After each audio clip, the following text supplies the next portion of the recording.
Thank you very much.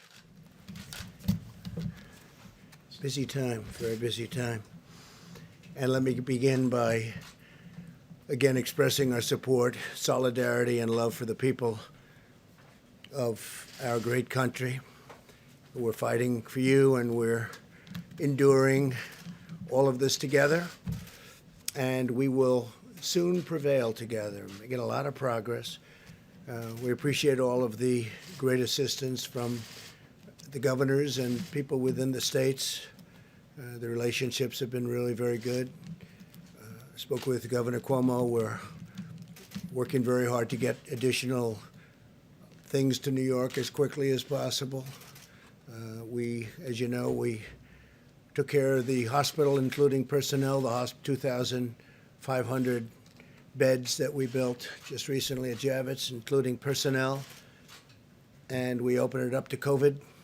And that's something that we also did in Louisiana, and we're doing it in Dallas. So we have a lot of not only hospitals being built, but now we're manning the hospitals because states are, in many cases, unable to get additional people to work. It's just an incredible situation. There's never been anything like this. One of the most important issues in battling this pandemic is coordinating the delivery of the crucial supplies throughout the nation based upon the most accurate information available. And we've got the best healthcare and disaster experts anywhere in the world, and everybody will tell you that. And we're dealing with big parts of the world and helping them also through this horrible situation. We're at 151, still 151 nations are going through it. We're working to ensure that the supplies are delivered where and when they're needed. In some cases, we're telling governors, we can't go there because we don't think you need it, and we think someplace else needs it. And pretty much so far, we've been right about that. And we'll continue to do it as it really gets. This will be probably the toughest week between this week and next week. And there'll be a lot of death, unfortunately, but a lot less death than if this wasn't done, but there will be death. We're looking for an obvious focus in the hardest hit regions. Some of them are obvious and some aren't so obvious. They spring up, they come, and they hit you like you got hit by a club, an area that wasn't at all bothered. You look at what's going on in New Jersey. The governor's doing an excellent job, by the way, but how that sprang up. Every decision that we're making is made to save lives. It's really our sole consideration. We want to save lives. We want as few lives lost as possible. It's therefore critical that certain media outlets stop spreading false rumors and creating fear and even panic with the public. It's just incredible. I could name them, but it's the same ones, always the same ones. I guess they're looking for ratings. I don't know what they're looking for. So bad for our country. And so bad, the people understand it. You look at the levels and approval ratings, and they're the lowest they've ever been for media. It's so bad for our country, so bad for the world. You ought to put it together for a little while, get this over with, and then go back to your fake news. During a national emergency, it's just essential that the federal decision makers cut through the fog of confusion in order to follow the facts and the science. Many hospital administrators that we've been in touch with, even in the really hot spots, you know what they are communicating directly with us that their level of supplies are meeting essential needs. And at the current time, they're really thrilled to be where they are. Whenever local shortages are reported, we're asking states to immediately meet the demand, and we're stockpiling large amounts in different areas, and we're going to be discussing that in a little while. But we want distributions to be made on a fair basis. We have to take care of a large country, not just certain areas of the country. But no matter where, we've been there, and we've been there very strongly. I want to thank FEMA. I want to thank the Army Corps of Engineers. I want to thank our military for what they're doing. And we're going to be adding a tremendous amount of military to help supplement the states. Thousands of soldiers, thousands of medical workers, professionals, nurses, doctors. and it'll be a large number.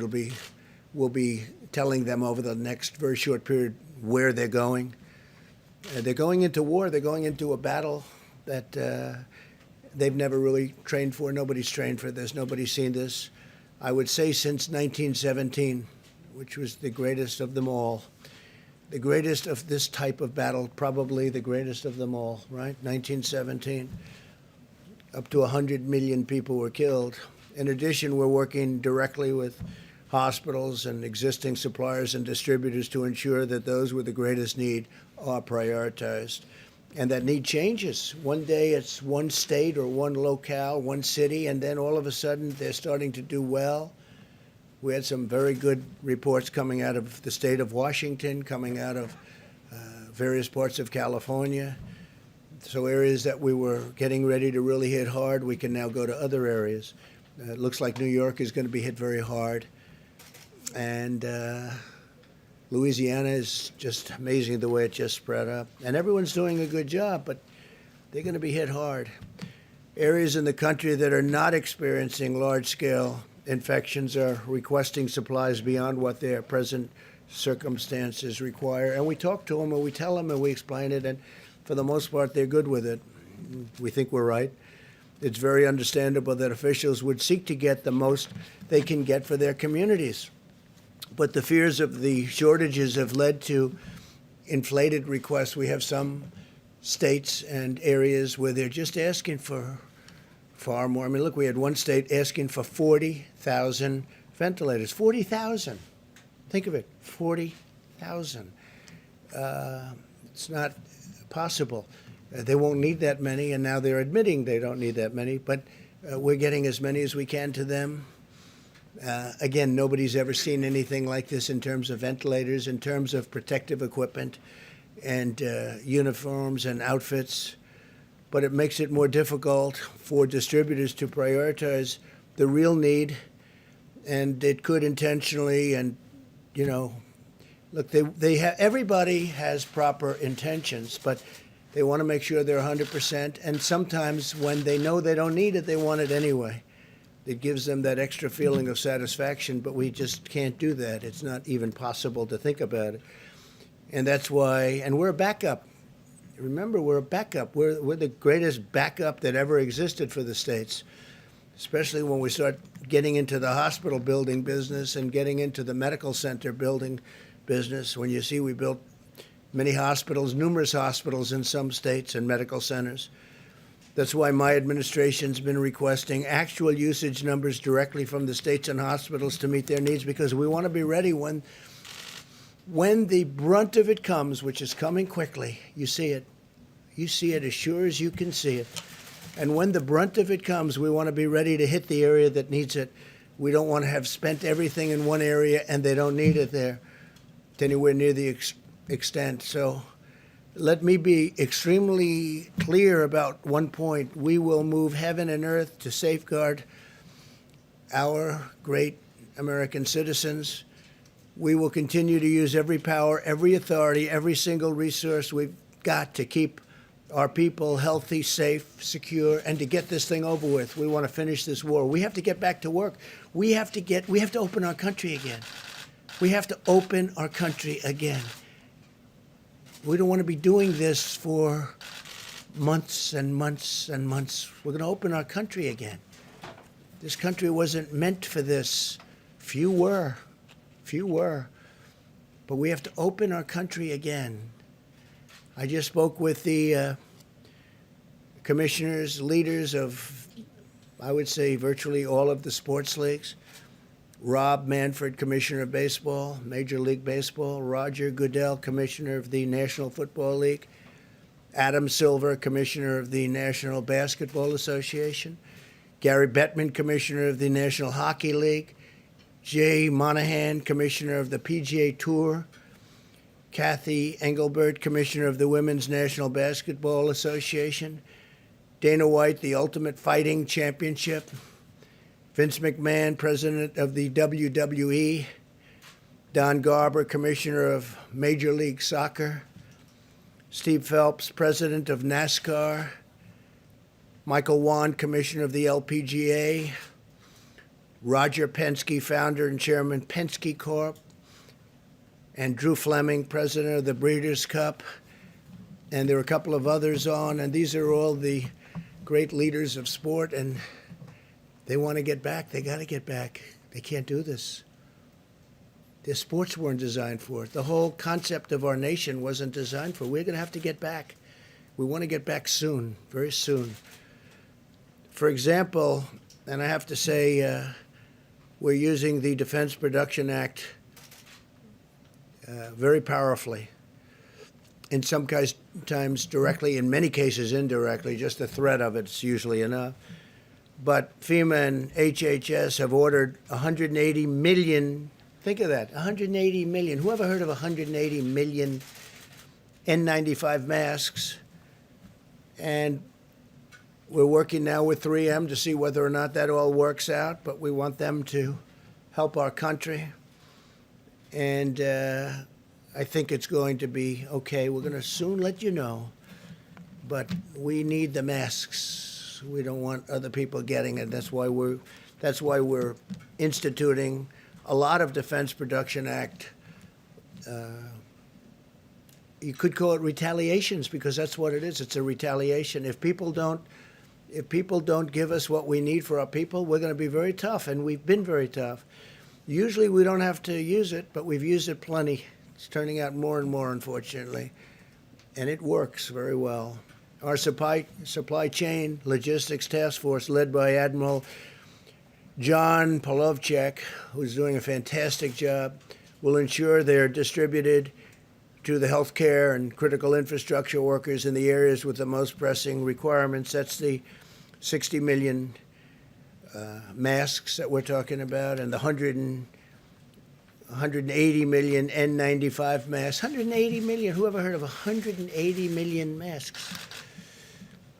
And this is a incredible thing. A lot of times, and we have to stop playing this game, if a governor wants 200 ventilators, and I say, no, we're going to send you 1,000. We think you need more than 200. And then the media meets with the governor, and they say, oh, you got more? Well, it's not enough. The president should have sent more. So he's asking for 200. We give him 1,000. They say, how's the president doing? He should have given more, because that's politics. That's politics. And that's unfortunate, because we can't play that game. And, that's one party doing it, and the other party's happy. But they're all really happy, because they should have been doing this work themselves for a long period of time. Many of their cupboards were bare. With respect to the ventilators, FEMA and HHS continue to monitor the data on an hourly basis where provided by the states in order to most effectively target the distribution of supplies. We've been asking states to provide us with daily updates on the number of ventilators and their utilization rates, because some states have more ventilators than they need. They don't even like to admit it. They'll admit it when everything's over, but that doesn't help us very much.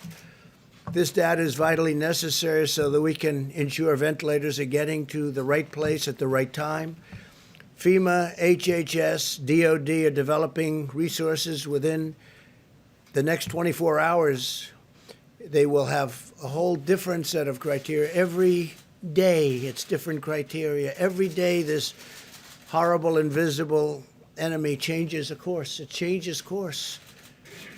If you were fighting the normal fight, you know what's happening. They hit one, they hit another, they hit another state, they hit areas that you didn't expect, but we're watching it and we're capturing it. Our goal is to stay several days ahead of the needs in each state, but we can only do that if the cities and states utilize real-time local knowledge to provide timely and precise data about actual usage. So we have to be able to do that. And if a state has ventilators, as an example, that they know they're not going to need, they should give them over, and we should move them with the other ones. We have now 10,000 in our pipeline, and stockpiled 10,000 close. And we're moving some into New York, so we're going to need some additional. We're moving some into New York City and state separately, and we're bringing them to the point where they'll need them. I can also report that at my direction, 1,000 military personnel are deploying to New York City to assist where they're needed the most. That's the hottest of all the hot spots. New Jersey is right there. It's right next to it. And I don't know if that's overflow, but New Jersey's, it's a great state, and it's a crowded state also, where you have people on top of people. It's always tough, but we're bringing some of the ventilators. We got some for New Jersey just yesterday, and we're going to bring them some more, including doctors. We're getting doctors, nurses, respiratory specialists, and other support workers. These are from the military. We're taking people now out of our military. We've been doing it, but now we're doing it on a larger basis, and I want to thank Secretary of Defense Esper, who will detail some of what we're doing tomorrow and Monday.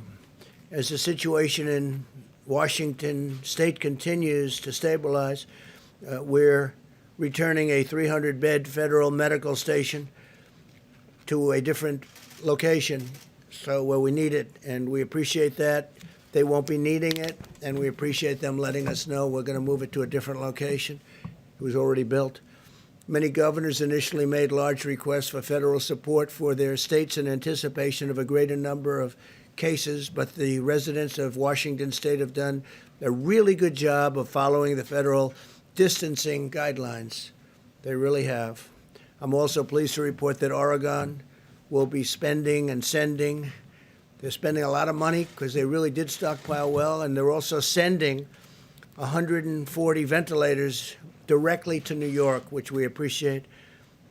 And I want to thank the Vice President for the great work he's doing every day dealing with our nation's governors. Mike Pence has been working day and night on this, and we want to get it over. He's got to get a little more sleep than he's getting. He hasn't been getting very much, I will tell you that. And we're all in this together, and it's a beautiful thing to see how people are joining forces to help one another. They really are.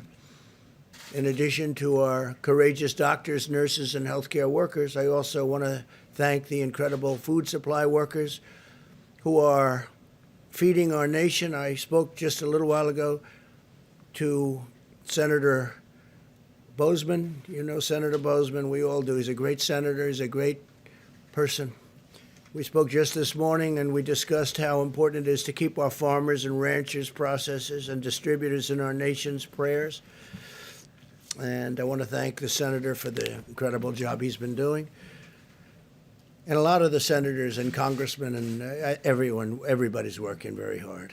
My administration is working very aggressively to pioneer new medical countermeasures to treat and prevent infection. Working on a lot of things. We must utilize our nation's scientific brilliance to vanquish the virus. We have to vanquish the virus as quickly as we can, because we have a lot of things happening in this country, and we have a great future, but we have to get back to work. This week, the FDA established the Coronavirus Treatment Accelerator Program, which is expediting the development of new antiviral and other therapies, and they're doing it on a very rapid basis. And I think we're having some very good results. So we'll tell you about that. HHS continues to speed the development of therapies derived from human blood that have the potential to lessen the severity or shorten the length of the illness. And as you know, last Saturday, the FDA also gave emergency authorization for hydroxychloroquine. And the hydroxychloroquine is I hope it's going to be a very important answer. We're having some very good things happening with it, and we're going to be distributing it through the Strategic National Stockpile. It's going into the Strategic National Stockpile to treat certain patients, and we have millions and millions of doses of it, 29 million to be exact. In addition to that, we're making it, and we're also getting it from various other locations and countries. In one case, I called Prime Minister Modi of India this morning. They make large amounts of hydroxychloroquine, very large amounts, frankly. And I said, they had a hold because, they have 1.5 billion people, and they think a lot of it. And I said I'd appreciate if they would release the amounts that we ordered, and they are giving it serious consideration. But they do India makes a lot of it. But we have already 29 million, if you look, that's a big number, 29 million doses. And we've got millions of doses that are being made here, and many millions of doses that are made elsewhere that are being shipped here, and it will be arriving. We're just hearing really positive stories, and we're continuing to collect the data, but I'll just speak for myself. It's been out for a long time. It's a malaria drug. It's also a drug for lupus. And there's a study out that people with lupus aren't catching this horrible virus. They're not affected so much by it. Now, maybe that's correct. Maybe it's false. You're going to have to check it out. But there's a lot of very positive things happening with that. That's a game changer if that's the case. Obviously, we continue to work on the vaccines, but the vaccines have to be down the road by probably 14, 15, 16 months. We're doing great on the vaccines. I think Johnson & Johnson is leading, seems to be leading in terms of the studies, but we'll see what happens. But I feel good about that, but that's down the road. But tremendous promise with what's just been mentioned. In addition to that, Gilead Sciences has initiated a phase 3. That's down the line, meaning clinical studies of the drug remdesivir. Now, it's approximately 1,000 patients, which is a pretty good study. Other drugs are also being studied in patients. And this week, Oracle, great company, donated a new web portal. Larry Ellison, amazing guy, and platform to the government to gather real-time data on how patients are responding to the various new treatments. And they have a very sophisticated site. We'll be learning a lot from Oracle, and thank you to them. We're also spending economic dollars like you wouldn't believe, and speeding economic relief to American workers, families, and businesses. Yesterday, the Small Business Administration launched the Paycheck Protection Program to help employees keep paying their workers. In 24 hours, the Small Business Administration and over 1,200 lending partners processed over 28,000 loans. It's so far ahead of schedule, and billions of dollars. It's worked out incredibly well, and I want to thank Bank of America and J.P. Morgan Chase and a lot of the big banks that have been involved, and a lot of the community banks. Community banks have really jumped on it, and it's so far going way ahead of schedule. The SBA also clarified that faith-based organizations, including houses of worship, are eligible for the Paycheck Protection Program. That's great. As well as the Economic Injury Disaster Loan Program that you're familiar with, on the same terms as every other applicant.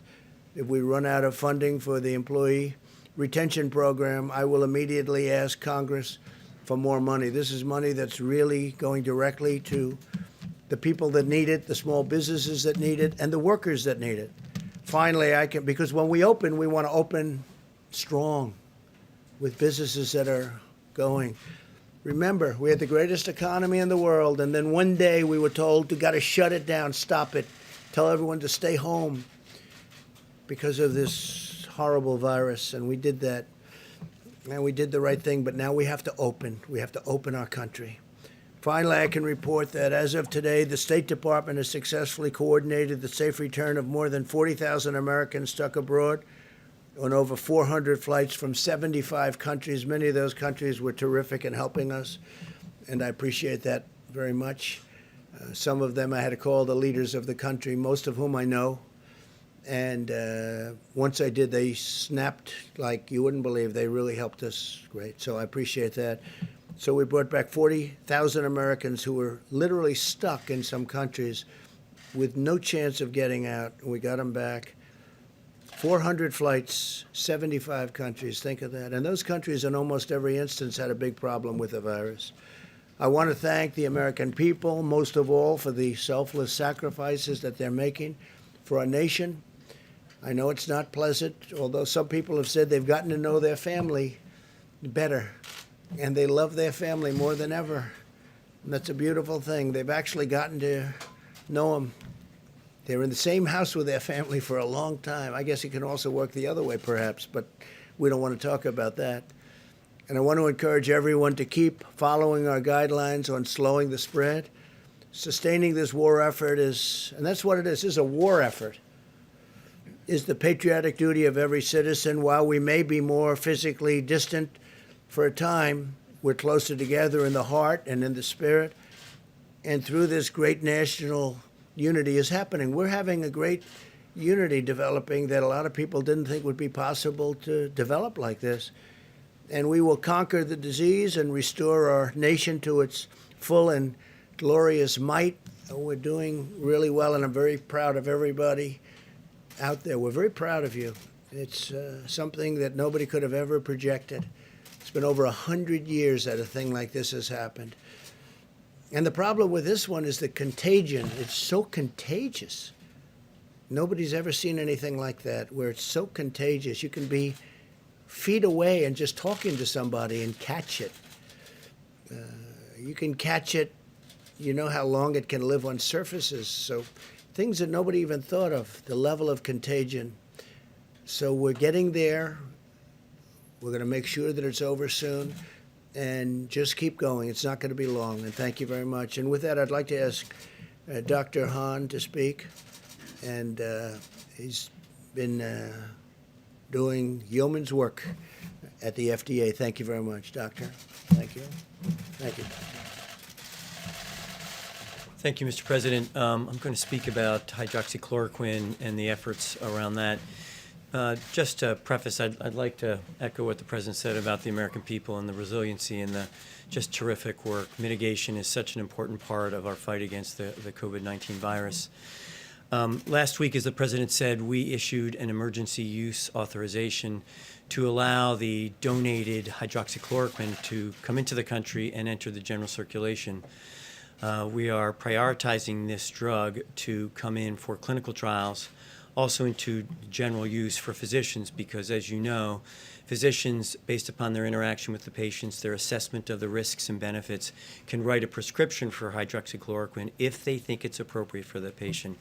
Being a physician, we do this all the time, and that assessment needs to be done between a patient and a doctor.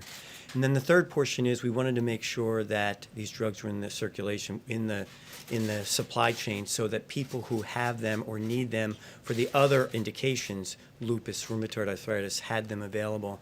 So that was the purpose of the emergency use authorization. One other thing I'd like to mention is that we on Friday stood up a formal convalescent plasma program. We have a great deal of enthusiasm for that. There are some reports that this is of benefit to patients in other countries who have had the COVID-19 virus. And what this means is taking plasma from patients who've had the virus and who have recovered and transferring the immunity, the immunoglobulins, if you will, the immunity from that person to someone who's sick. And we're hopefully expanding that across the country. The Red Cross is involved in that program, and I think it shows a great promise. It needs to be studied like other things, but just like I said before, it provides hope. We don't want to provide false hope, but definitely hope. Thank you. Thank you very much, Mr. President. I'd like to just take a couple of moments to talk a little bit about the public health aspects and how it relates to what the President just said about the need for us to begin to at least think about returning to some degree of normality. And that has to do with what's going to be happening as we end this week and we go into next week. You will be seeing, and we should not be surprised because the kinetics of how this virus works is that we're going to be seeing that there are going to be deaths that are going to continue to go up. But as I mentioned to this group and to the general public multiple times, there really is a cascading of events where you have new cases, hospitalizations, intensive care, and deaths. So at the same time that we may be seeing an increase in deaths, we want to focus on the effect of mitigation is really the number of new cases. And that's what we're going to be thinking about and looking about. So we're going to pay close attention to that, and hopefully the kinds of mitigations that we're talking about are going to have the impact to allow us to begin to think about maybe changing a bit. So the question arises is the mitigation working? So let's look historically and then just look at the reality of it. Clearly in the countries, China included, that have implemented since very strict kinds of programs of mitigation, clearly it works. In our own country, we've seen indication of that in Washington. Remember, Washington State was the first to get hit, but they put in a really good program of mitigation. And if you look at the charts that Dr. Berg showed the other day, they're still down there doing well. And the reason is, again, what I've said before, but I think it's worth reiterating, that we have two opposing forces here. The virus, which wants to do what the virus wants to do. Viruses transmit from people to people. When people are separated from each other, virus does not transmit. It doesn't go anywhere. And that's the reason why something as simple as the physical separation, because if you look at the Vice President's chart that he shows all the time here from this podium, every aspect of that ending the COVID outbreak in 30 days has some aspect of it of physical separation, whether that's avoiding crowds, whether that's staying 6 feet away from people, whether that's doing teleworking. All of it does that. That's our most important tool. We'll be talking about vaccines and drugs and things like that that will mitigate later. But this is what we really have to do. And I want to actually just plead, as I do multiple times from here, to the American public. You know, as sobering and as difficult as this is, what we are doing is making a difference. So we really need to continue to do that. I must tell you, I was just mentioning to the Vice President as we came in, last night when I wasn't here, I went out with my wife and actually did a little power walking down Massachusetts Avenue. For those who live in Washington know what I'm talking about. And we passed a couple of restaurants where people were getting takeout food. The restaurants were closed to people going in, but they were open to takeout. And I saw something that absolutely made me feel really, really good. They were separating themselves by at least 6 feet. In fact, some of the restaurants had little things on the floor that said, stand here and then stand there. And I think if we as a nation pull together to do that, hopefully when we keep coming back here at these press conferences, we'll be able to show you that that curve that we keep talking about is going in the right direction. And I'd be happy to answer questions later. Thank you. Thank you. Okay, please. You said earlier that the virus is springing up in areas you did not expect. Yesterday you said some states in the country are not in jeopardy. The fact that this is unpredictable, isn't that an argument for every state to have one of these I don't stay-at-home think so. orders? Look, there are some states that you have great distance, natural distance, big land, few people, and they're in very good shape. And if there is a case, they can quarantine that person, or that person will be separated, will be brought to a hospital, a secure area. So you do have different cases as opposed to a New York or Los Angeles. Los Angeles is doing incredibly well, by the way. But areas where you have lots of people tight together, it's a big difference. So no, they're different. There are many different cases. Please.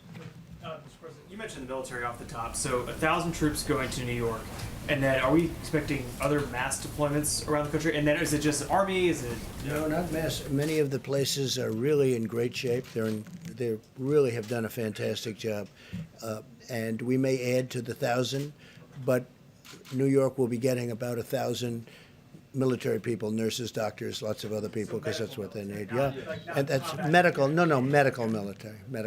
Please. Sir, you tweeted earlier today that you liked the idea of a second coronavirus task force that was focused on reopening the economy. Thinking about it. So I was wondering if you were planning to go forward with that. Thinking if you about would- it. Getting a group of people, and we have to open our country. You know, I had an expression: the cure can't be worse than the problem itself. Right? I started by saying that. And I continue to say it. The cure cannot be worse than the problem itself. We got to get our country open. Reopening, can you talk about your call with the sports commissioners? Did you say you'd like to see people back, fans back in arenas in as soon as Absolutely. August? I want fans back in the arenas. I think it's by whenever we're ready. I mean, as soon as we can, obviously. And the fans want to be back too. You know, they want to see basketball and baseball and football and hockey. They want to see their sports. They want to go out onto the golf courses and breathe nice, clean, beautiful, fresh air. No, the think that people can be I back can't based tell on you. the I can't science tell that you a you're seeing? date, but I think it's going to be sooner rather than later. But and you know, we're not going to have separation for the rest of our times on the planet. We need it for this period of time, but eventually people are going to be able to occupy those seats in arenas next to each other, like we have for all of my life and all of your life. They want to sit next to each other at restaurants. They don't want to be, 6 feet away. And some restaurant man called up. He said, I'm worried because I have a small restaurant with not too many seats. I think he said 120. And he said, if I practice what this is, I'm down to 30 seats. I can't make it. I said, don't worry about it. That's for a short period of time. You'll be back to your number of seats. We can't do that. Otherwise, you're making everything. That means your stadium is half the size of what it was a month ago. No. They're going to be close together, but they're going to be breathing air that's not infected, that's not going to kill people. Please. Since you're not committing to pack the stadiums by August, what are your contingency Well, I'm not plans? committing to it. I'm not committing to it. We're going to see where we are. That'd be great if we could. But we're going to be back to good health soon, in my opinion. We're making a lot of progress. And we're making progress because, as Tony told the story about the restaurant and about how they were separated sort of automatically, people are doing that. People are doing that. They're staying in their homes. They don't want to go out. They're doing what they know is the right thing to do. It's not very complicated. It's in many ways it's a very beautiful thing to see. Yeah. Contingency plans for the Republican National Convention. We have no contingency plan. We're having the convention at the end of August, and we think by the end of August we'll be in good shape. We have no contingency. It's going to be in North Carolina, as you know, in Charlotte, and I think we're going to have a great convention. I notice. I think we had an opponent, but I almost didn't know who it was. He got 0.00001% of the vote, but I heard he dropped out 3 or 4 weeks ago. I'm not sure. Maybe you could tell me. That's the kind of opponent I had. And hopefully we have another one just like that in Joe. Mr. President, this weekend lawmakers are working on the next round of relief packages. What was not in the stimulus package that you signed last week that you would like to see in phase 4? Well, I think we're going to need more money for the small businesses. It's been working out so well. It's been so efficient. The banks have been doing an incredible job. I think we're going to need more money there. I think. We'll see. But based on the first couple of days, it's been incredible. I think that restaurants and entertainment, that would include sports leagues, all forms of entertainment, go back to the original, where they get tax deductibility for what they're doing, and for people come in and buy tickets or go out for meals, and corporations can then send people into these restaurants who are going to have a hard time otherwise opening, in my opinion, and that could be the same for the sports leagues. So we want to see for entertainment and for restaurants deductibility so that corporations can take a deduction. They'll send their executives, they'll send people there, and they get a deduction. That is something that will really bring life back to the restaurants. I think make them hotter than before. They used to have it. And when they ended it, it was really never the same. It was never the same. Yeah, please. Mr. President, you just said that you want to see as few lives lost as possible in this Right. pandemic. That's right. But there are still 8 governors, all Republicans, who have refused to issue these statewide stay-at-home orders. Your own experts, including Dr. Fauci, have said stay-at-home orders are the most effective way to stop the spread of this virus. So why not do everything possible Well, and urge Tennessee those just governors did it. right Yeah. now Yeah. to do that? We have a thing called the Constitution, which I cherish, number one. Number two, those governors, I know every one of them, they're doing a great job. They're being very, very successful in what they're doing. And as you know, I want the governors to be running things. Now, in some cases, we'll supersede. But in this case, it's not. Do you think they should? I'm not asking if you I think it order them to, depends. but- It depends on the individual state that you're talking about. But they're doing very well, and they're doing a magnificent job in running their Well, states. South Carolina has 1,700 cases right now of coronavirus.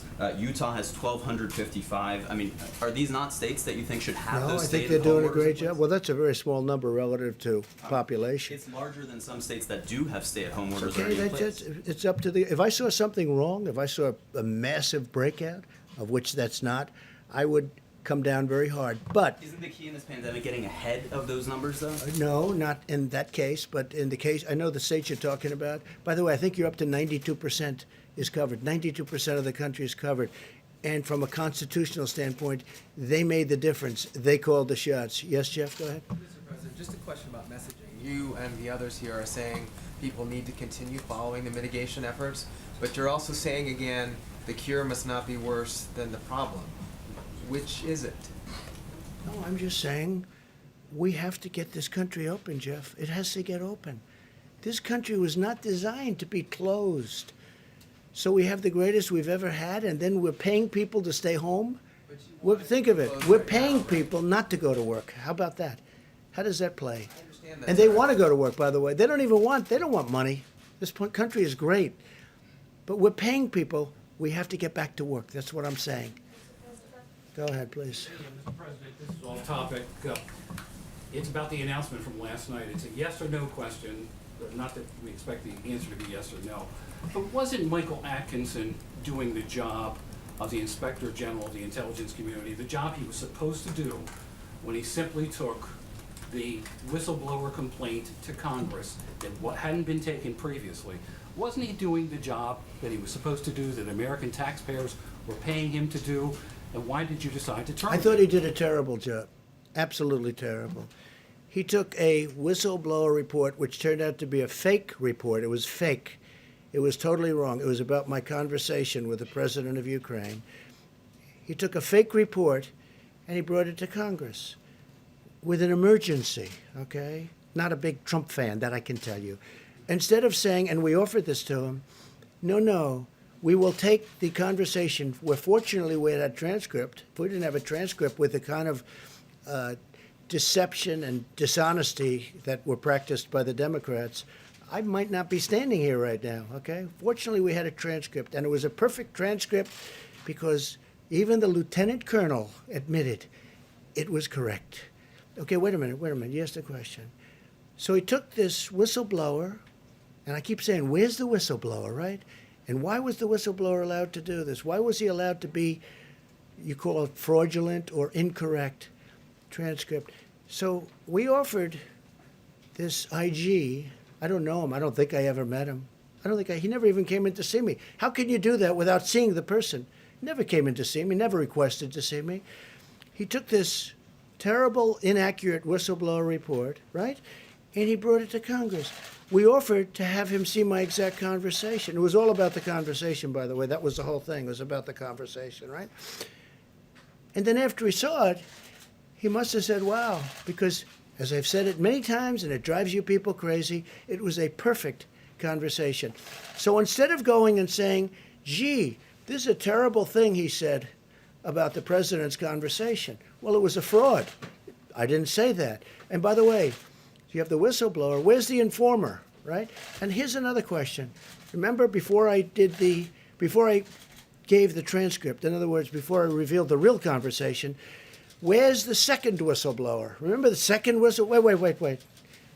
There was going to be a second whistleblower. But after I gave the conversation, he just went away. He miraculously went away.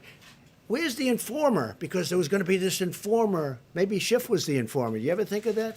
He's a corrupt guy. He's a corrupt politician. So listen, I say this.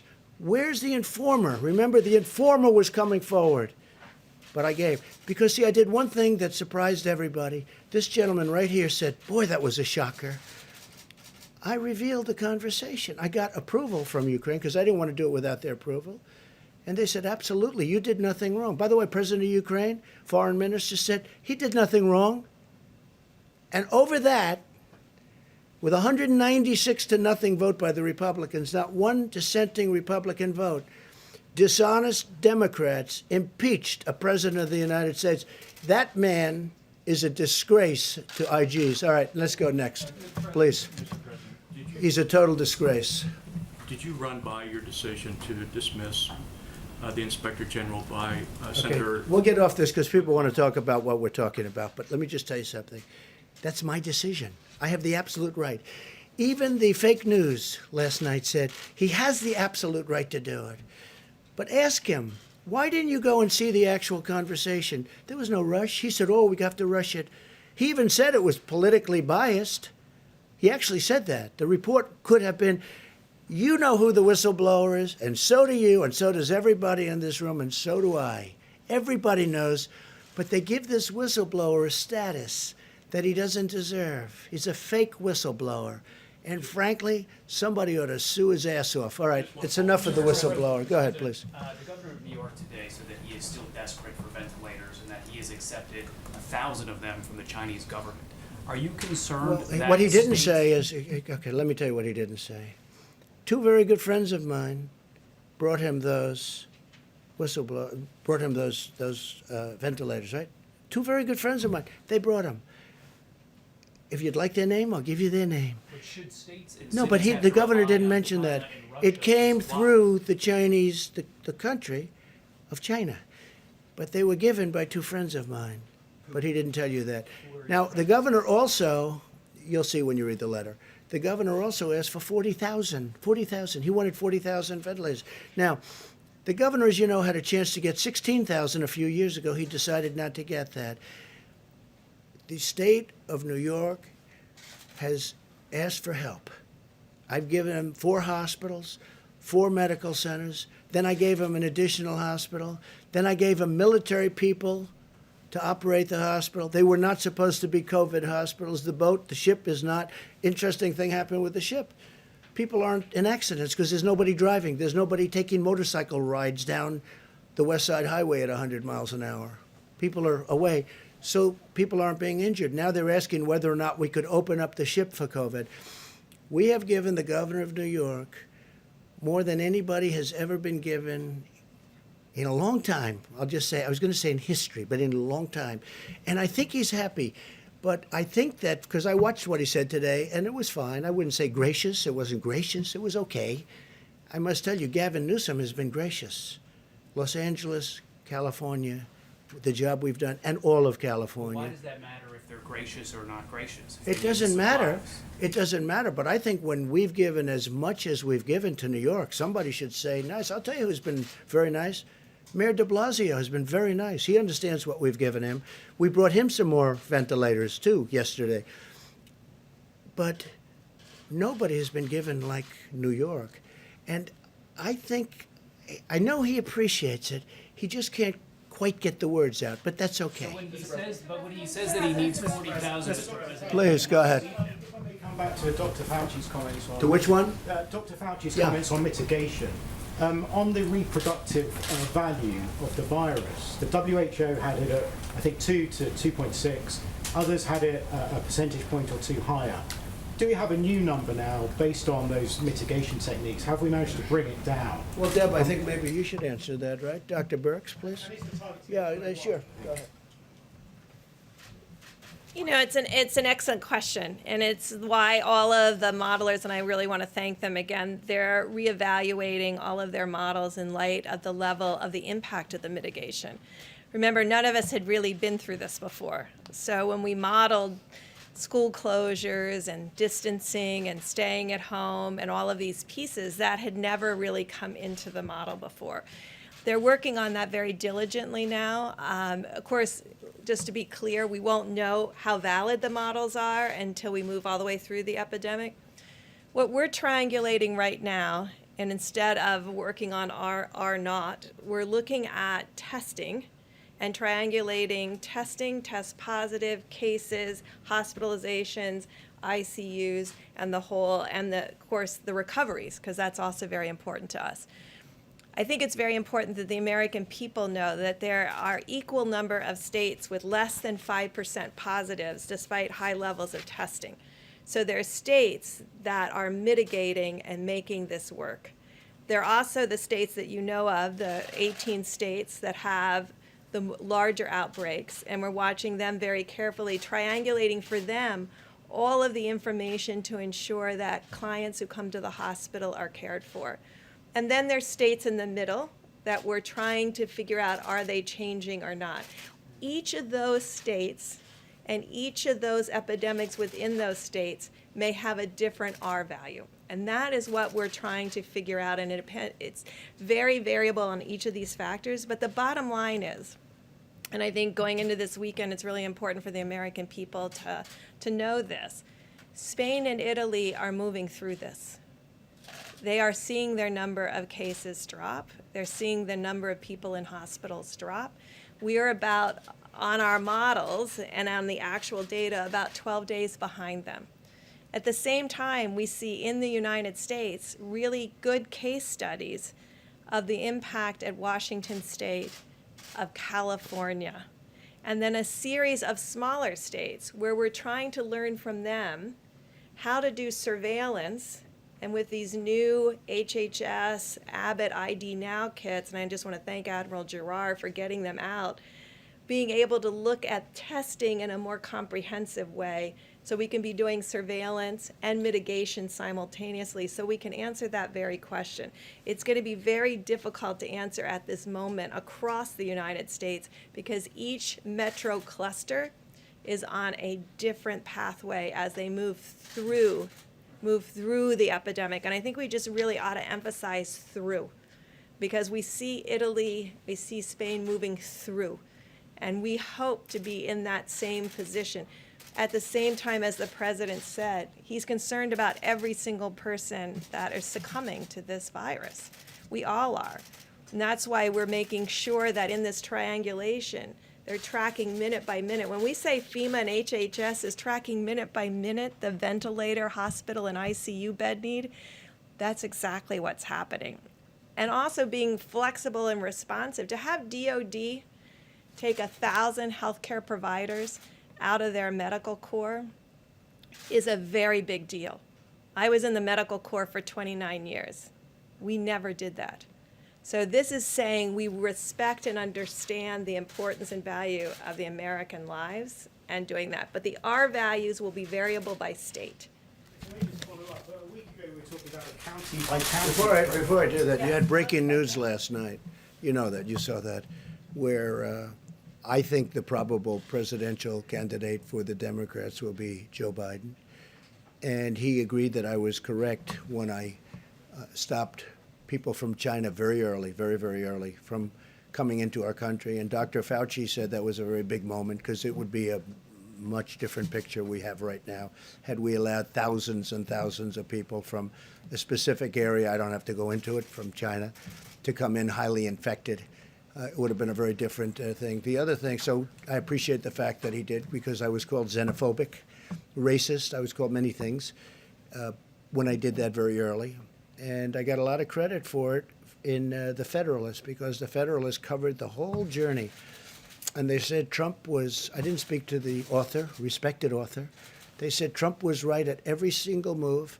And on top of that, he was going through a fake impeachment, a hoax. I was going through a hoax when I made the decision. And that does take a little time, and certainly a little thinking time.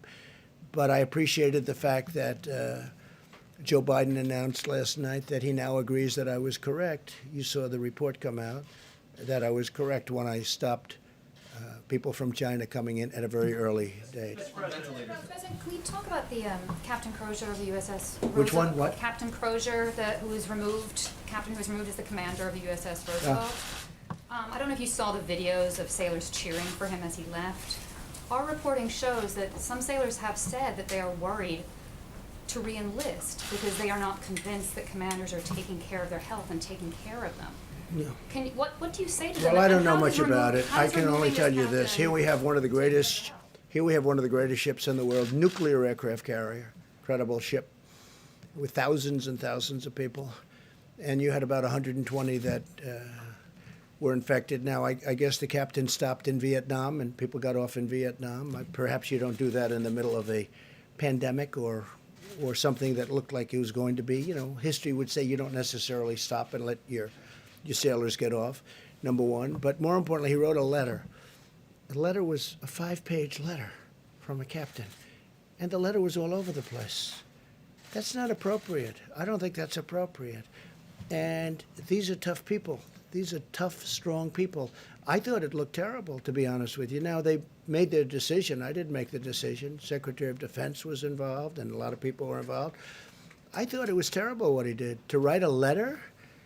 I mean, this isn't a class on literature. This is a captain of a massive ship that's nuclear powered. And he shouldn't be talking that way in a letter. He could call and ask and suggest. But he stopped in Vietnam. A lot of people got off the boat. They came back and they had infection. And I thought it was inappropriate for the captain of a ship to do. I don't want to comment as to whether or not, but I agree with their decision 100%. In the back, please. Joe Biden actually just attacked you in a tweet. I don't know if you have seen it. He just what? Attacked you. He just said. Well, he that didn't write Donald- anything. Look, he has people, he has professionals from the Democrats Mr. President, let writing. me just read what he said. He said Donald Trump is not responsible for the coronavirus, but he is responsible for failing to prepare our nation to respond to it. How do you respond to that, sir? He didn't write that. That was done by a Democrat operative. He doesn't write. He's probably not even watching right now. And if he is, he doesn't understand what he's watching. But just so you understand, it was very nice what they wrote out. I don't know, they released it at a strange time, sort of a strange time to release something like that. But he admitted I was right. And if you read the Federalist story, which most of you won't, because you don't want to, but you'd learn something, because if you go, it goes through a chart, times. I was early. Dr. Fauci, I don't think he's changed his mind, but he said it was a very important step when we stopped China from coming in from the specific area that was heavily infected. We'd have a whole different thing right now. So I don't really know what Joe Biden said. I don't really care. And again, I see every once in a while I'll say something, I'll make a speech, and then it'll be critiqued, and I'll get this beautiful, brilliant critique. Joe Biden didn't write that. Joe Biden didn't write that. He wished he did, but he didn't. Go ahead, please. Back. Sure. Wanted to ask Dr. Fauci a quick question. China has warned of a resurgence of the virus. Has the U.S. developed a plan if, in fact, a second wave of the virus does, in fact, occur here in the country? Yes, we do. I mean, one of the things that obviously is parallel with thinking about the possibility, as I mentioned a little while ago, about mitigation allowing us to turn the corner very much on the front burner, is what happens when we do, because the risk of there being a resurgence is real. So what we need to do, and I believe I said this before, but it's worth repeating, that what we need to have in place, and we will have that in place, is that as you then pull back, you have to have the capability of, in a very pristine, precise way, do the kind of containment when you do see it. Because remember, when you get to mitigation, containment takes the back seat because you're just struggling to mitigate. But when you get it down, you need to make sure it doesn't resurge. So that will require the ability to test, to identify, to isolate, and to do contact tracing. That's what we have to have in place, and hopefully we will at the time that we then pull back. Dr. President, question for Dr. Ott from the FDA. You mentioned the plasma, sir. So these are this plasma that people that were infected that have now either recovered or they're doing well enough, and then they're transferring it to, is it family members? Can you walk us through that's working, and is it kind of like a case-by-case basis in certain hospitals? What are the results from that? I just was not familiar with that. So this is a situation where someone who's recovered from the virus, doesn't have the virus in their system at all, you can take plasma, and this is a pretty routine procedure. You can actually donate a couple times a week, a couple times a month, frankly, and give that plasma. That plasma contains the proteins in the blood that have the antibodies against the virus. You can take that, process it, and then give it to someone who's ill. And so that allows you to transfer that immunity. It doesn't have to be matched by family or anything like that. Since last Tuesday, the Tuesday before last, we've allowed academic centers and other laboratories and hospitals around the country to do this on a compassionate use basis. What we did was we pulled this together in what's called an expanded access program and run it through the Red Cross because they've got the greatest system and capacity for doing this. And this allows us to scale up so that when people get sick, we can actually have these donated plasma packs given to the patients who are sick. So do people need to be donating plasma now? So obviously some of us don't know if we've had it or recovered. What should people be doing? So we've started with the Red Cross in this program. We made an announcement yesterday. We are planning to actually scale that up, and we'll have more information this week because we want to make sure we have the systems in place. It's a superb question. Thanks, sir. All right, Jeff, go ahead. Mr. President, can you clarify the situation with 3M right now? Germany said that it was an act of piracy, that 200,000 masks were apparently diverted from Thailand to the United States instead of to Berlin. Is that a miscommunication? Did that actually happen? And should 3M be fulfilling contracts for We're very masks to other disappointed in 3M. They should be taking care of our country, and they can sell to others, but they should be taking care of our country. The people that have dealt with them have dealt successfully with many companies over the last month. They don't like the way 3M has treated our country. They don't, frankly, like the representatives of 3M. And no act of you said piracy, right? Piracy? For German. There's been no act of piracy. No, there's been no act of piracy. It's the opposite. 3M has not treated our country well. And if they do, great. And if they don't, they're going to have a hell of a price to pay. Okay?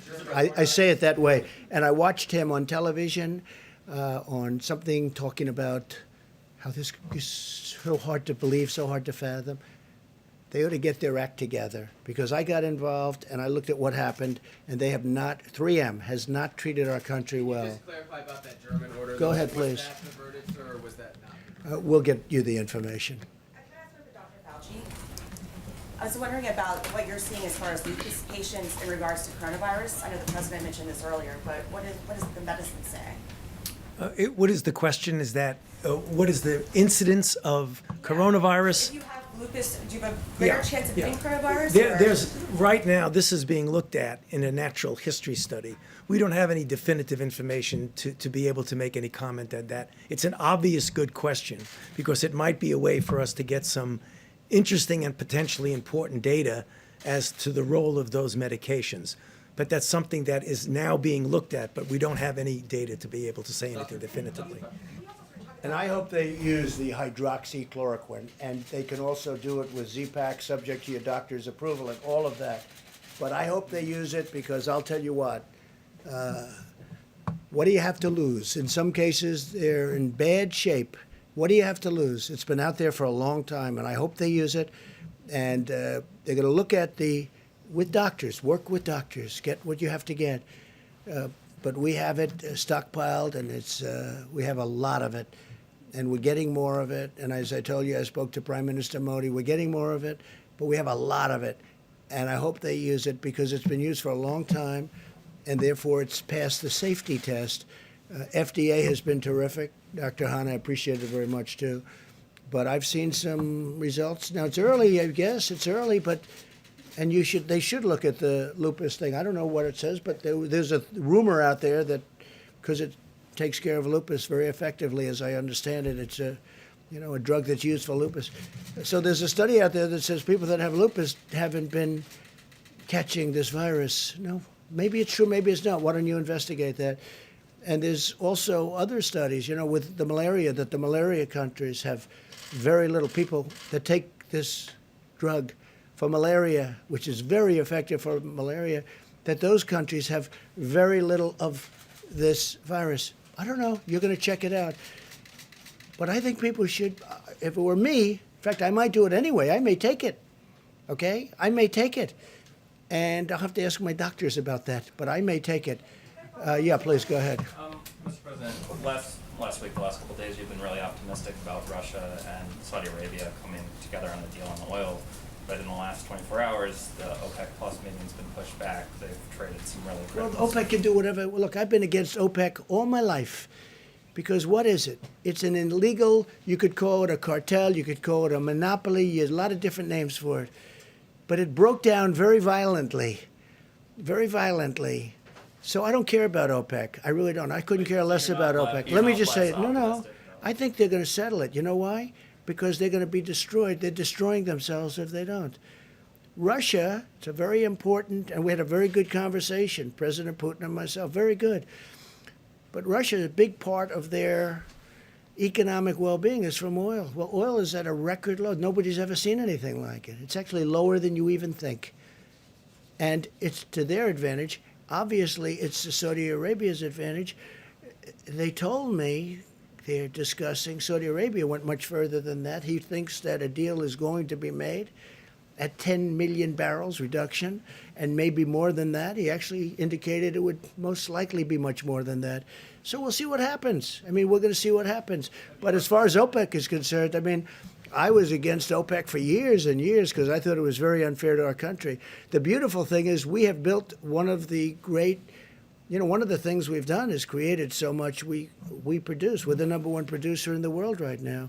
I don't like it for a different reason, because it's going to hurt a lot of jobs in our country, this price. It's going to hurt a lot of jobs. Now, with all of that being said, people are going to be paying 90 cents a gallon. Did you ever hear of that? What's that, 1952 or something? All right? So from that standpoint, but you know what? I am a big believer in our great energy business, and we're going to take care of our energy business. And if I have to do tariffs on oil coming from outside, or if I have to do something to protect our thousands and tens of thousands of energy workers and our great companies that produce all these jobs, I'll do whatever I have to do. Okay? Yeah, ma'am, go ahead. Yeah, you tweeted a little while ago about how sad it is for kids they don't have Little League right now. But I'm wondering if you're willing to share about your youngest son and how he's dealing with life and sheltering in place, not going to school, no sports. Well, he's a good athlete, and he loves soccer, and he's like everyone else. I mean, everything's shut down. He's in his room. He's happy, but he's not as happy as he could be. He'd like to be playing sports, Barron. And let's see what happens. But we have to get back. We have to get back. Remember that. We have to get back, and we have to get back soon. Okay? On the jobs reports numbers. You guys ever stop? Do you want to keep going for a little while? Huh? I mean, do you ever stop? How many times you ask? And in many cases, it's the same. Actually, a lot of good questions. Go ahead. In the jobs But keep going, yes? Yes, sir. So you're not going to blame me that I kept it going too long? People said, oh, he kept it. Every time you'll ask it. No, I mean, no, it's amazing. Tony, every hand went up. I thought we've gone through I think every single hand went up the last time. You know what it shows you? It shows you that you love what you do. Go ahead. We do love what we do. So You do. No, you do. And some of you do it well. Not all of you. Go ahead. I'm not looking at you, by the way. So we did get the jobs reports numbers yesterday. Obviously, that's kind of a small portion because it's only the first half of March. Was there anything in there that was any sign of optimism? Obviously, we all saw the numbers, down in retail, down in hospitality. Was there anything that you said, okay, maybe with this virus we will see some sort of net gain? Look, the job numbers are what they are. We asked everybody to go home, don't work. So the numbers are going to be, astronomical. We understand that. I understood that. I know somebody said the numbers are meaningless, and then they took that to mean, oh, jobs don't mean anything, and it was just another fake news story. It wasn't me that said it, by the way. It was a very smart person, but they meant it by saying it really is what. That's why I answer your question very carefully. The numbers are what they are. We know the numbers were going to be massive, because we told everybody to go home and lock your door, essentially, right? Don't come to work. You can't come to work. Don't go outside. Don't breathe. Don't do anything. We got to open up our country. But I know that it's coming back. And in my opinion, it will come back very strong. There's a tremendous energy. There's a tremendous demand. And some good things have happened. I mean, I don't know. There's one habit that, as you know, most of you, a lot of you have covered me a long time before I did this. I was never a big believer in shaking hands. But I decided if you don't shake hands, you're not going to be winning a lot of contests. Right now, I'm not sure you have to shake hands anymore. A couple of people have told me, Deborah, you told me, that if we didn't shake hands, the incidence of flu's a big deal also. And that flu might be cut down in half. Who knew that shaking hands was such a bad thing? I felt it. I mean, I always felt it. And, I was never to a point where I can't shake somebody's hand. I knew people like that too, but there weren't too many of them. But when I ran for office, all of a sudden I'm shaking hundreds of hands. And if I don't, I wouldn't even be standing here. But I think that's a custom that maybe people don't have to. We have to get close together. We have to sit together at the stadiums. We have to sit next to each other and wrestle. All that stuff is going to happen. But I think the concept of shaking hands maybe is something that's going to be a little bit from the past. Let's see what happens. Maybe they'll go right back to shaking hands. My last question today, how about that? Good. Is there anything you want people to do to show their support, especially we have 2 doctors up there, to show their support for the medical community? Is there something that we've seen people clapping when nurses leave? I've seen Well, people we've make- seen a lot of that. You might say something that I have seen such support. I saw this morning where everyone said, They're clapping for fire department. They're clapping for peace. But they are really these people are. You know what they're like? They're like Tony. They're like warriors, Mike. They're like warriors. They were going into Elmhurst Hospital, which has been tragic, right near where I grew up in Queens.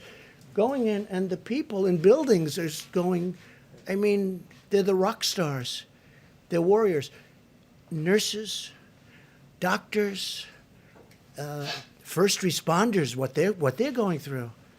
And they don't even know what's going to happen. I mean, they go in, and by the way, even if they have great equipment, they're catching it. You know, great equipment. They have good equipment, they catch it. They catch it with good, with bad. It is evil. But Tony, you might say something, and Mike, you may say something about that. Yeah, I'm glad you brought up that question, because I don't think people can really fully appreciate the extraordinary effort of these people. I mean, it's amazing. I did all of my medical training in New York City in a big, busy New York City hospital at a time when it was just what you normally see in a hospital. I came to NIH, and I spent about 5 to 8 years in the very early years of the AIDS epidemic, which was just the darkest years of my life, because almost every single one of my patients died. And yet, as we knew epidemiologically, that there was very little risk. There was a small risk, but very little risk of getting infected from a patient. To see now what these brave warriors are doing in the hospitals, not only giving life-saving treatment to people, but every single day putting themselves at risk for themselves and their family, I just think that the American public owe a phenomenal debt of gratitude for these people. How do you want them to show that? And they should just salute them in every way you can. You know, when we were at war and at the height of the war in Afghanistan and Iraq, when you're at an airport and you'd see somebody with a uniform come by, everybody would do that. I think that's what we should do when we see healthcare workers, just applaud them. Pretty much what's happening. Mike, please.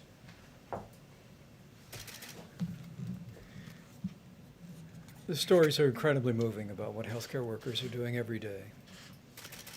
It's not just that they're going back into the hospital.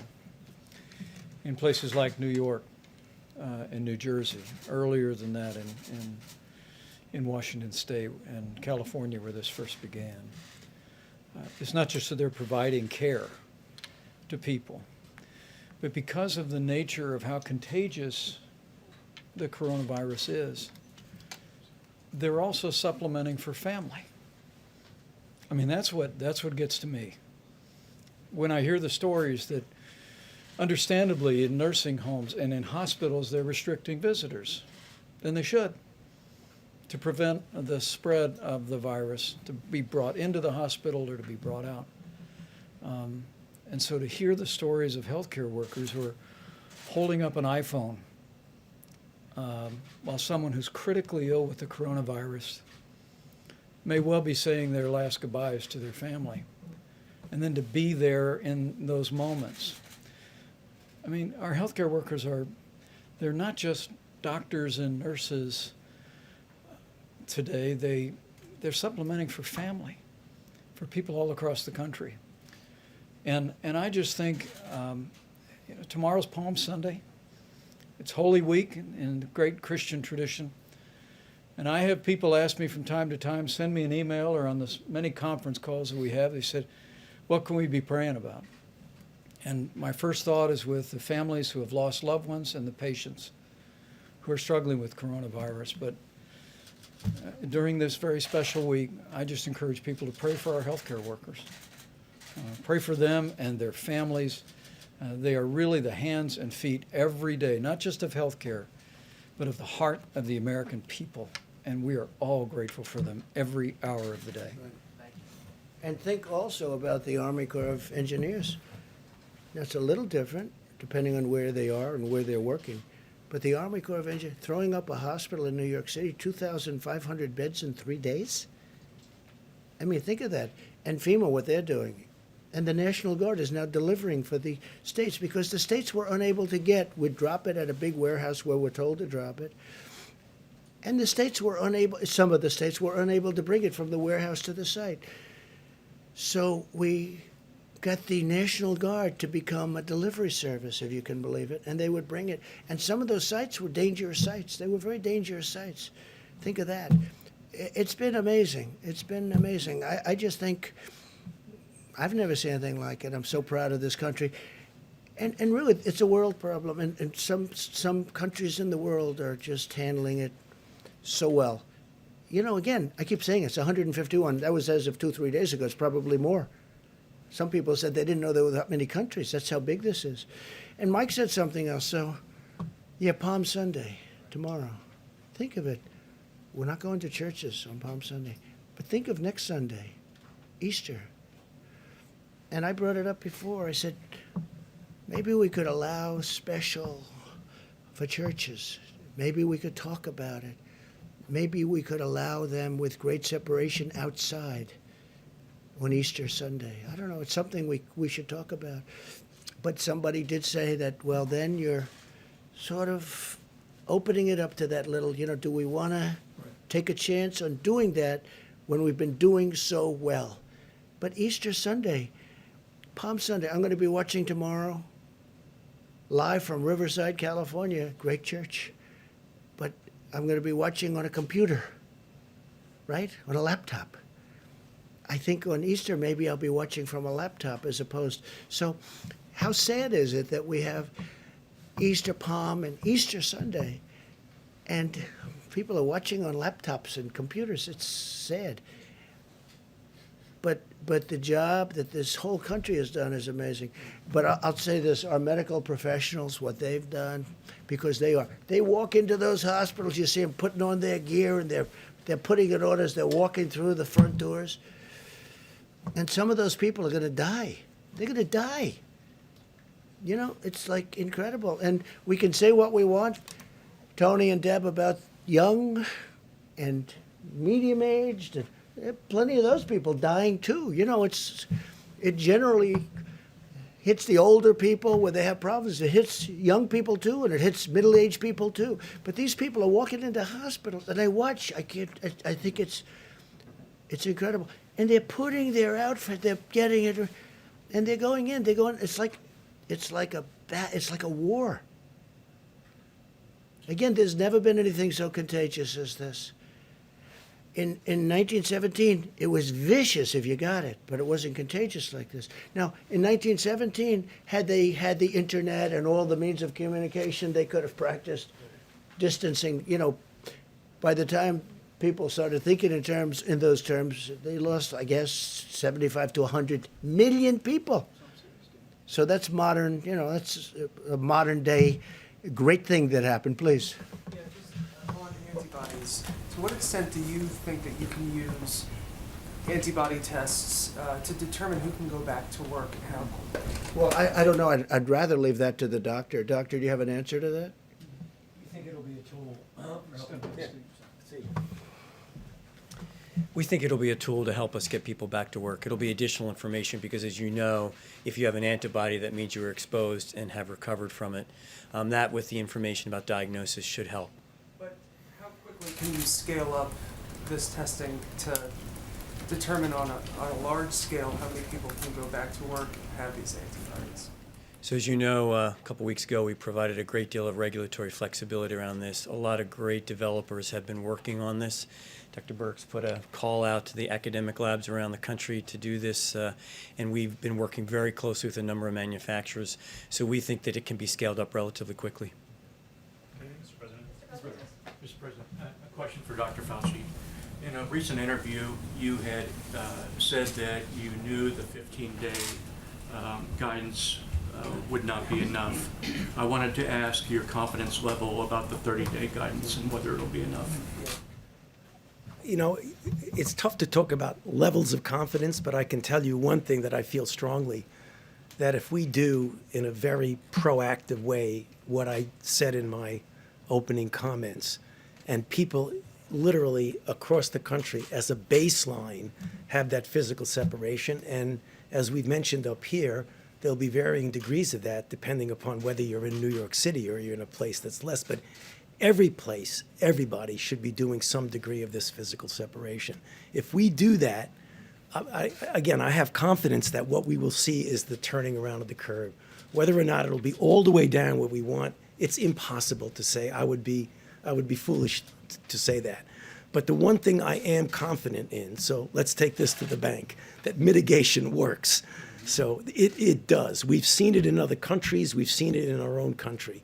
And that's the reason why I keep coming up at every chance I get to plead with the American people to please take a look at those guidelines that the Vice President keeps putting up with his chart, because every single one of those points has something to do with physical separation. And mitigation does work. But again, we're not going to destroy our country. We have to get back.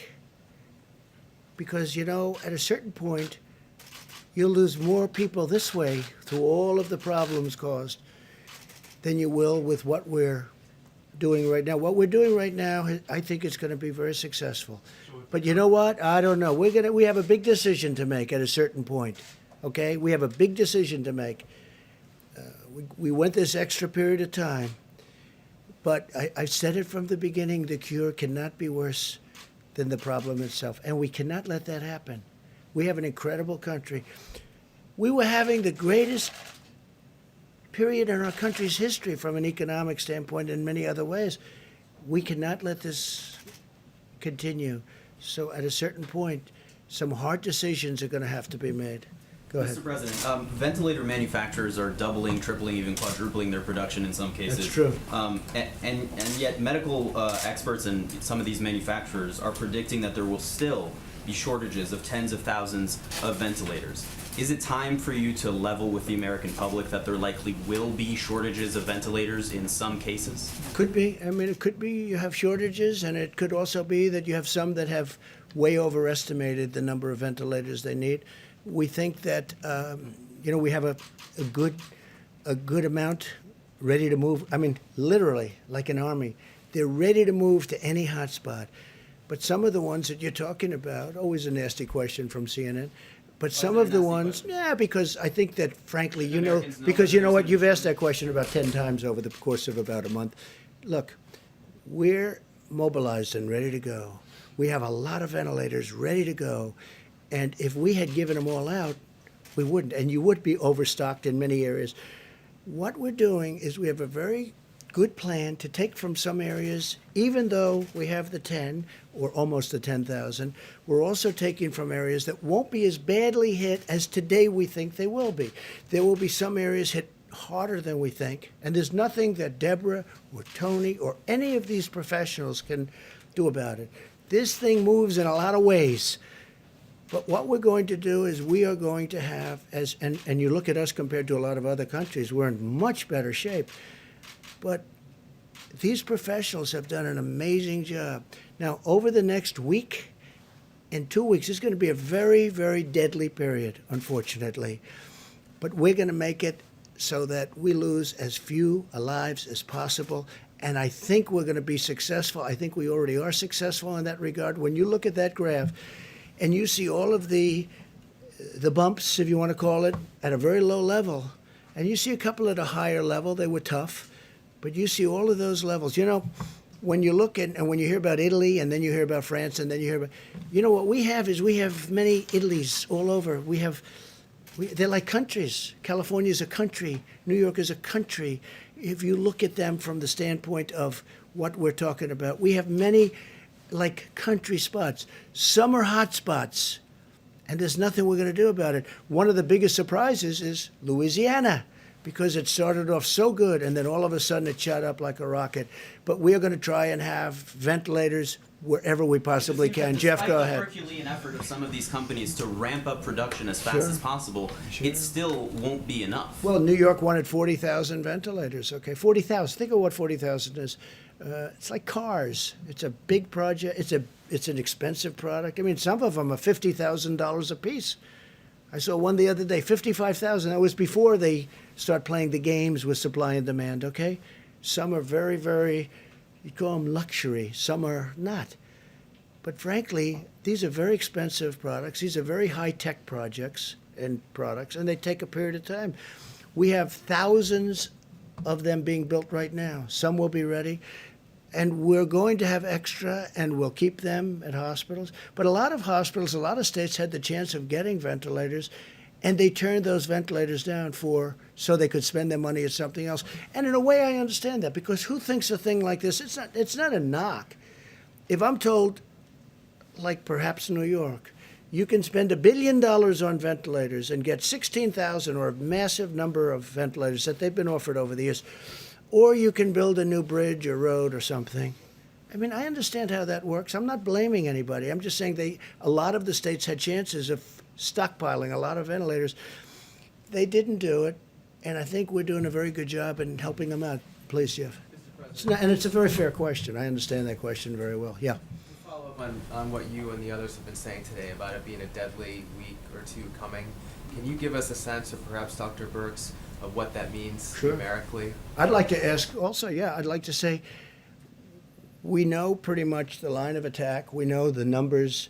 The numbers are the numbers. They seem to be checking out, unfortunately, or in some cases, they're on the low side, which we're very happy. We want to keep them on the very low side, and that's where we're headed. And I think that's maybe where we're headed. But I'd like to ask maybe you and Tony, where is the week or the number of days of greatest attack? What will be our worst day, if that's possible to determine? I think that's what you're asking, right? And how many deaths exactly are you expecting? So as you can look in the places that are the most difficult hit right now, the Detroit area, the New York area, the Louisiana area, and we are doing it by the counties in those states, because there are mostly it's metro areas and the bedroom communities around those metro areas, because people went to work and got exposed and came home and exposed other. If you look out in New York now, you see that it's in Long Island and it's out in Suffolk County and Nassau County. All of those counties, Wayne and Oakland, they're all on the upside of their curve of mortality. So when you get to the peak, you come down the other side. And when will that peak be? So by the predictions that are in that healthdata.org, they're predicting in those 3 hotspots, all of them hitting together in the next 6 to 7 days. And are you thinking tens of thousands of deaths in that period of time? You can go to the website. It's variable. Each one of those communities is different, but you know where New York is, how much their mortality has been, and what we're seeing today are the people who were infected 2 or 3 weeks ago. If mitigation in New York worked, and we believe it is working, the cases are going to start to go down, but the mortality will be a lag behind that because of the comorbidities and other conditions. So that's why all of the predictions are that this next week, and I think we said this last Sunday when we talked about the charts, and it's difficult to do, and we tried to prepare the American people to understand that you have to, as much as you go up, you have to come down the other side, because coming down is a reflection of the cases that were coming in before. Would you rather not say a number? I'd rather not say a number, but the numbers are available if you go to the website. I mean, you can see that there's several hundreds per day in New York. And I think Governor Cuomo has talked about that increasing still into the 500, 600, 700 range a day. So, that's very concerning to us. We, again, applaud the healthcare workers who are doing every single thing humanly possible to save more lives. And we are ensuring on a ventilator by ventilator, day by day, to get them there so that we can say and we can be there when they need it. Because we are supposed to be that group that comes in after all of the resources are exhausted. And we really applaud what Oregon did. And we really applaud what the governor is doing about moving between the states, between the different counties, to bring them to New York, because that's what's needed today. A different place will be needed tomorrow. You mentioned, just to follow up on something apparently you said yesterday, that you had some concerns about Pennsylvania, Colorado, and Washington, D.C. Could you expand on that? We're watching them because they are starting to go on that upside of the curve. We're hoping and believing that if people mitigate strongly, the work that they did over the last 2 weeks will blunt that curve, and they won't have the same upward slope and peak that New York, New Jersey, Connecticut, and part of Rhode Island are having. So this is a very important, the next 2 weeks are extraordinarily important, and that's why I think you've heard from Dr. Fauci, from myself, from the president and the vice president, that this is the moment to do everything that you can on the presidential guidelines. This is the moment to not be going to the grocery store, not going to the pharmacy, but doing everything you can to keep your family and your friends safe. And that means everybody doing the 6 feet distancing, washing your hands. So, I mean, ditto to everything that Dr. Berg said, but also to emphasize why it's so important to do that, because we're looking at 3 or 4 really key hotspots that are still going up.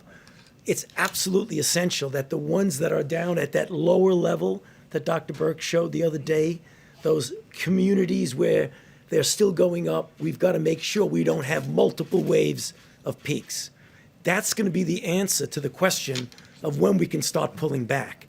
Because if you keep having multiple peaks and different waves, that's going to make it very difficult. We put your foot on the, exactly what I said just before, and I keep repeating. Just make sure everybody does at least the minimal amount of that physical separation. Because the virus has no place to go if you're physically separated.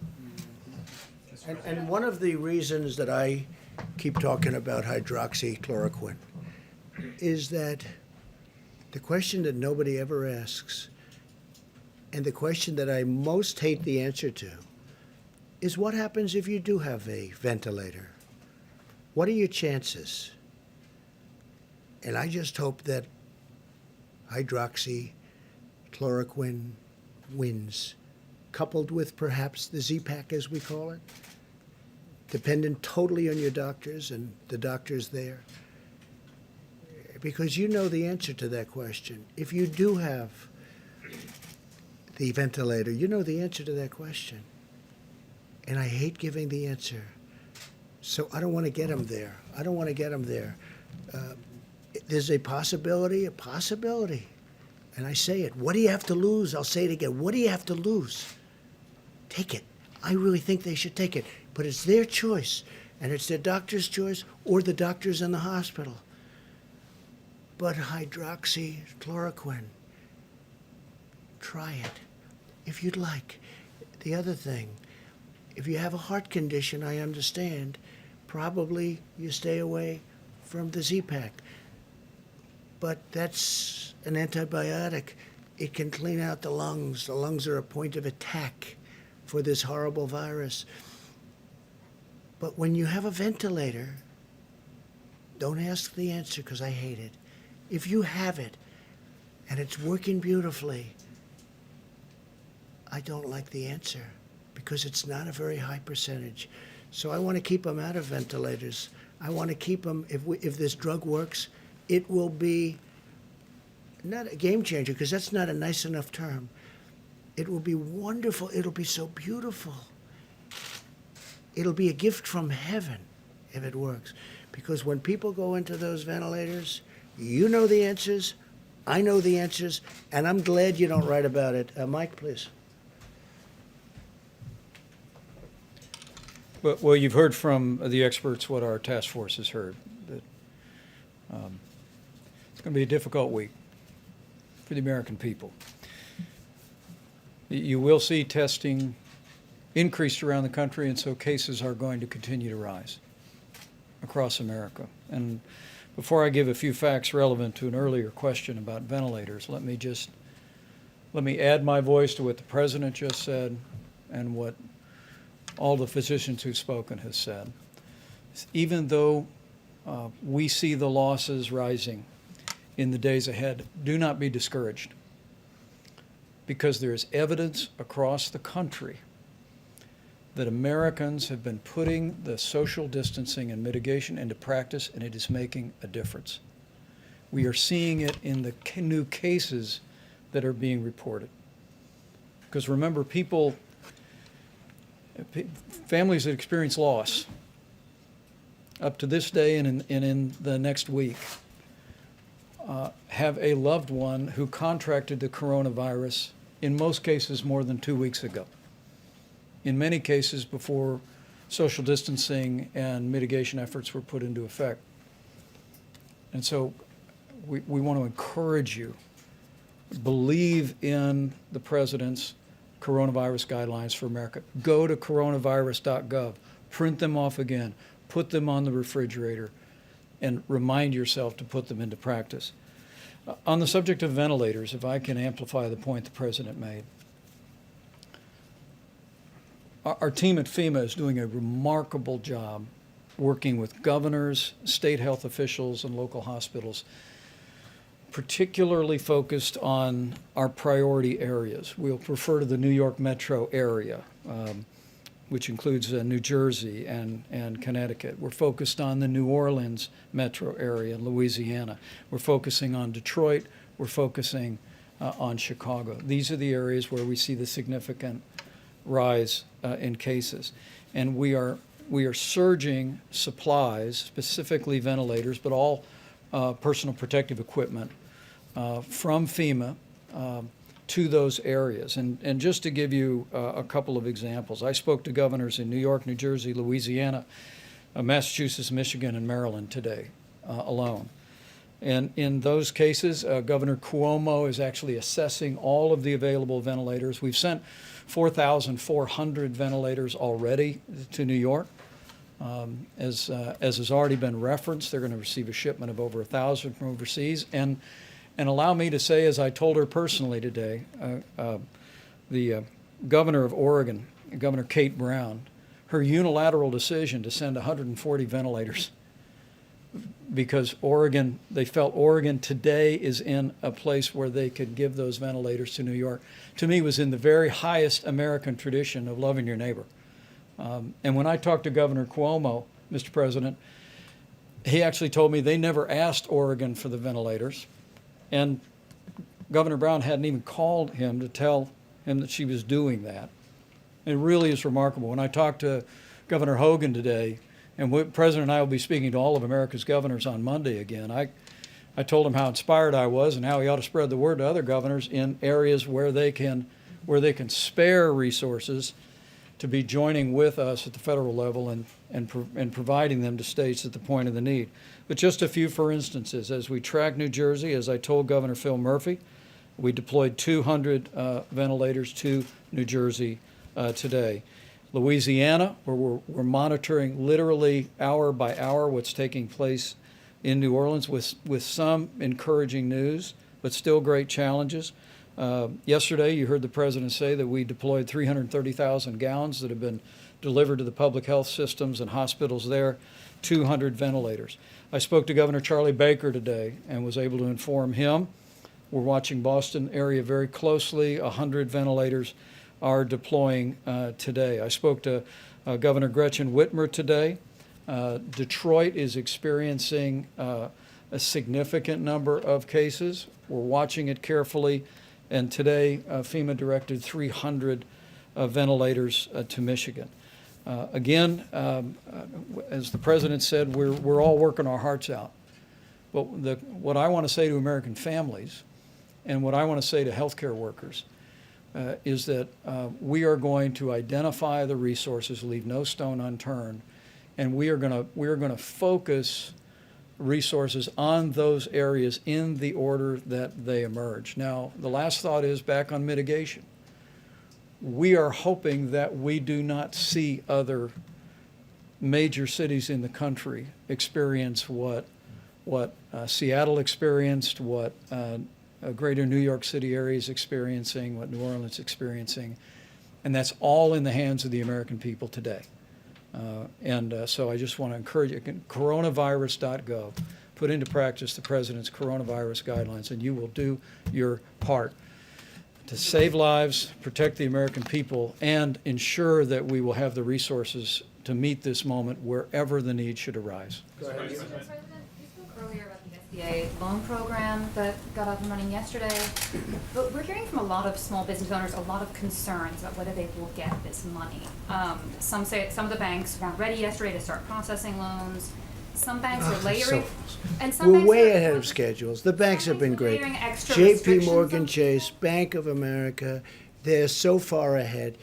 This is typical with you in particular. We hear they're behind. They're not behind. It's been flawless so far, far beyond our expectations. You should say, I hear you're doing well, but maybe, I don't even hear of any glitch. They've done billions of dollars of loans to small business. And these are great loans. These are loans that get immediately paid off. These are loans that get businesses back. I wish you could ask a question where something's working so well. Now, maybe things won't work well, and I don't mind that kind, but where something's working so well, and you ask a question in such a negative way, it's doing great. Yeah, go ahead. It's doing great, really good. Maybe it won't in 2 weeks, and I'll respond differently, but it's doing great. You know it, and so does everyone else. Everyone's shocked how well it's doing. Has mentioned in the Who did? past, Dr. Burks. Yes. Some demographics such as seeing that men might be more susceptible to the virus, seeing in Europe more cases among the between 30 and 50 class. Has the data that you've seen in the past 2 weeks changed that assessment? Are men more susceptible? What are I you don't think seeing? it's changed much, has it? No, same pattern as Europe. Same pattern, same answer that we've given you That for the includes last. folks with between month. 30 and 50 being more adversely affected than what we've seen in Asia? No, tomorrow I'll bring you all the graphs back so you can see it. We can bring an updated graph, but it's very similar. Please. Mr. President, a few days ago you talked about possibly restricting flights from hotspots. Where Yeah. are you on that? Where's your thinking? We're looking at it very seriously. Right now, we're dealing with governors, we're dealing with airlines, we're dealing with a lot of different factors. It's a very difficult decision. We're also doing testing, getting into planes, very strong testing. States are doing testing of people that leave planes because they don't want to have people coming in who are infected. So understanding that and the level of testing has been enormous. Okay, and some states are saying you have to go in quarantine for 2 weeks if you come from certain areas. So knowing that, we're working with the governors. Mr. President, what kind of test, when you say testing, do you mean domestic travel or people coming in from outside the country? Both. Some states are doing, when they land, they're doing very strong, very powerful testing. Please, go ahead. Some airlines, sir, and they say they don't know what you're talking about. Okay, well, then you'll check up again. One last question on ventilators. Governments are doing it too, our government. Go ahead. One last question on ventilators. The governor of New York said that he received donation in ventilators from Jack Ma of Alibaba, which I think is your friend. Would you call on the business community to donate ventilators, not necessarily to New York, but other Yeah, states well- like Louisiana? No, Jack Ma Michigan? is a friend of mine, and he's made it very possible to get about 1,000 ventilators from China. But that was from him and my other friend. It was really a gift, and we appreciate it very much. It was very nice of them. All right, I think we've had enough.